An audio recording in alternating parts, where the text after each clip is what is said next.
ये दुनिया का सबसे कंजूस आदमी था। जब भी किराने की दुकान पर जाता, तो सिर्फ वही चीजें खरीदता जो सस्ती होती या जो जल्द ही एक्सपायर होने वाली होती। जब बिल चुकाने का समय आता, तो ढेर सारे कूपन निकालता और आखिर में केवल $1 खर्च करता। पानी का बिल बचाने के लिए वह नल बस थोड़ा सा ही खोलता। जब टूथपेस्ट खत्म हो जाता, तो डंडी से आखिरी बूंद तक निकाल लेता। यहां तक कि जब वह अपने माता पिता के लिए माचिस जलाता, तो एक तिल्ली को 3 टुकड़ों में तोड़कर जलाता।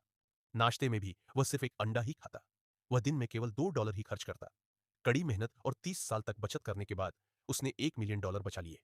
वह रिटायर होने ही वाला था कि अचानक एक दिन लिफ्ट में बेहोश हो गया। अस्पताल में जांच के बाद डॉक्टरों ने बताया कि उसे ब्रेन ट्यूमर है। फिर वह दूसरे अस्पताल गया। वहां डॉक्टर ने कहा कि दोबारा जांच करनी होगी, लेकिन जांच का खर्च $10 से ज्यादा था। इसलिए वह फिर पहले वाले अस्पताल लौट आया। तब तक ट्यूमर और बढ़ चुका था। डॉक्टरों ने कहा कि उसके पास सिर्फ 10 दिन बचे हैं। यह सुनकर वह टूट गया। वह अपने माता पिता की कब्र पर गया, फूट फूट कर रोया और अपना सारा दुख सुनाया। इसके बाद उसने बैंक से अपने सारे पैसे निकाल लिए और अपने सभी दोस्तों को बुलाया। सबने मिलकर एक महंगे होटल में ठहराव किया।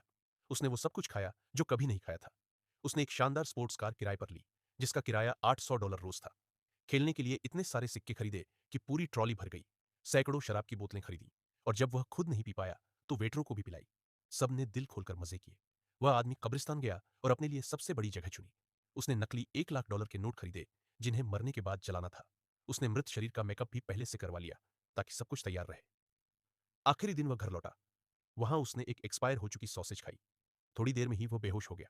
उसके दोस्तों ने तुरंत उसे अस्पताल पहुंचाया। जब उसे होश आया, तो डॉक्टरों ने बताया कि उसकी रिपोर्ट गलत थी। उसे कोई ब्रेन ट्यूमर नहीं था। असल में उसे तो सिर्फ फूड पॉइजनिंग हुई थी, क्योंकि उसने सड़ा गला खाना खा लिया था।